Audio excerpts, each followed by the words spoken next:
میرا نبی درس دے رہا تھا صلی اللہ علیہ وسلم، آپ درس دے رہے تھے، درس دیتے ہوئے فرمایا کہ مجھے ایک بندے نے بہت ستایا ہے کوئی مجھے اس سے آزاد کرنے والا ہے۔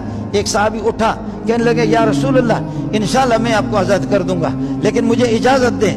فرمایا کہ اجازت؟ فرمایا کچھ اوپر نیچے کی اگر باتیں کروں تو پھر اجازت ہوگی؟ فرمایا کہ ہاں اجازت ہے آپ کو۔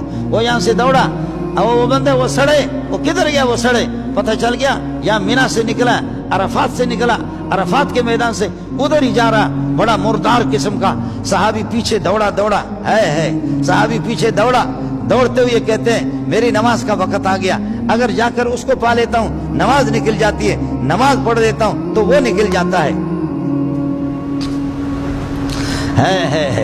وہ بیٹھے ہوئے آپ لوگ کر لو فیصلہ، کہتے ہیں اگر میں نماز پڑھ لیتا ہوں تو وہ نکل جاتا ہے، اور اگر اس کے پاس جاتا ہوں جب تک اس تک پہنچ جاؤں نماز میری نکل جائے گی۔ اللہ کیا کروں، یہ مردار کو پکڑوں یا نماز پڑھوں، مردار کو پکڑ لوں یا نماز پڑھ لوں؟ تو فرماتے مولوی منظور سے پوچھنے کی ضرورت نہیں ہے، مولانا فضل الرحمان سے پوچھنے کی ضرورت نہیں ہے، میں نے نیت باندھی اور ایسے دوڑ کر کے میں نماز پڑھ رہا ہوں، دوڑ کر کے میں نماز پڑھ رہا ہوں۔ ہمارے مفتی حضرات بات کہتے ہیں کہ نماز نہیں ہوگی، لیکن چونکہ مفتی غریب، ہم لوگ ان چیزوں سے واقف ہی نہیں، ہم مفت کے مفتی ہیں، ہم مفت کے مفت خور قسم کے مفتی ہے تو مفتی ہے۔ جی راستے پر دوڑ کر کے جا کر کے نماز تو اس نے پڑھ لی، راستے میں دوڑتے ہوئے جا کر کے کہا سنگالے جوڑے طبیعتوں نہ خدے تسو کی تا کمزہ نہ راغلے تھے، سمجھے؟ کہا تاسو کی تا اخبر خبر ہوئے تو مجھے اپنی خبر بتا دو کہ آپ کہاں سے آگے؟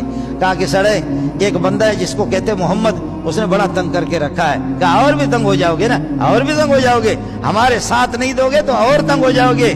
کہا تو تمہارے ساتھ ہونے کے لیے تو آیا ہوں، ساتھ ہونے کے لیے کیا کریں؟ کہا کہ بس میرے ساتھ دے دو، ہتھیار جمع کر کے دے دو، ہتھیار ہماری ایک جتھا بن جائے گی، ہماری ایک جماعت بن جائے گی، فورس ہماری بن جائے گی، گروپ بن جائے گی، نیٹ ورک ہمارا مضبوط ہوگا۔ محمد کون ہوتا ہے؟ کہہ لے گا ہاں میں آپ کے ساتھ ہی آیا ہوں، اس لیے کہ نبی سے تو اجازت لی تھی کہ حضرت اوپر نیچے جنگ میں یہ چیزیں تو چلتی ہے، کچھ دھوکہ بازی چلتی ہے جنگ کے اندر۔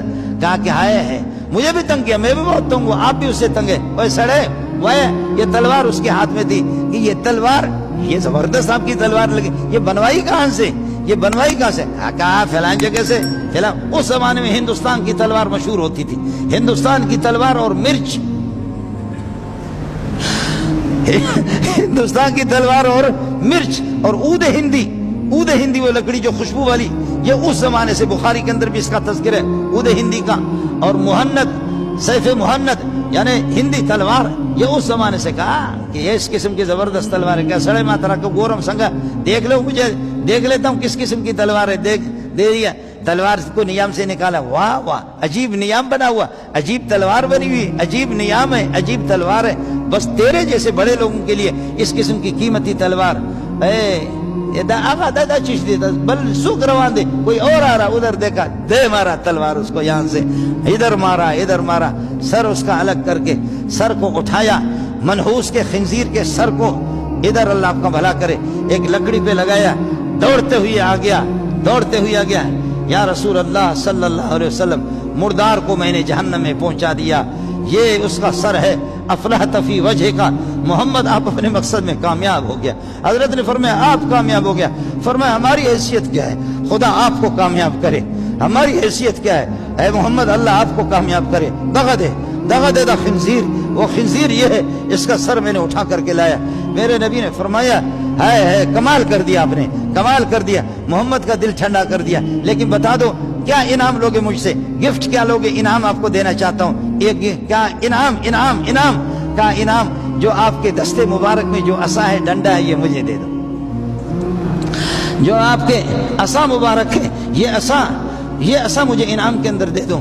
میرا نبی بھی حیران ہو گیا صلی اللہ علیہ وسلم، فرمانے لگے کہ کیا کرو گے اس کو، عصا کو لے کر کوئی بڑی چیز تو مانگ لو، اس عصا کو کیا کرو گے؟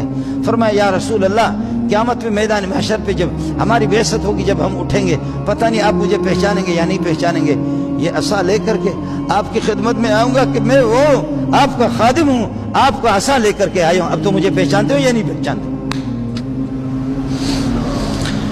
اب تو مجھے پہچانتے ہو یا نہیں پہچانتے؟ میں تو وہی ہوں حضرت. میرے نبی پر بھی سخت طاری ہو گیا, میرے نبی پر بھی عاشق اللہ نے اس قسم کے محمد کو دیے, میرے نبی پر بھی سخت طاری ہو گیا. حضرت صلی اللہ علیہ وسلم نے وہ عصا اس کو دے دیا, گھر والوں کو کہا اس کو 2 دن میں 3 دن میں اس کو صاف کر کے اس کو خوشبو لگاتا تھا, اس کو خوشبو لگاتا تھا. اور جب سکرات کا وقت آ گیا, بیمار ہو گئے, کہنے لگے کہ دنیا میں رہوں گا نہیں, مجھے جانا ہے, لیکن جب میری وفات ہو جائے میری کفن کے ساتھ مجھے جیسے دفن کرو گے میرے لحد میں اس عصا کو رکھ لینا. میرا ایمان ہے, میرا یقین ہے, یہ محمد کے استعمال شدہ عصا ہے, اس کو کیڑے نہیں کھائیں گے, اس کو کیڑے نہیں کھائیں گے. محمد کا ہاتھ اس پہ لگا ہوا ہے, میں اس کو لے کر کے میدان محشر پہ محمد رسول اللہ کی خدمت میں جاؤں گا. محمد صلی اللہ علیہ وسلم, حضرت یہ آپ کا عصا ہے, یہ آپ کا عصا ہے صلی اللہ علیہ وسلم, صلی اللہ علیہ وسلم. کیا لوگ تھے,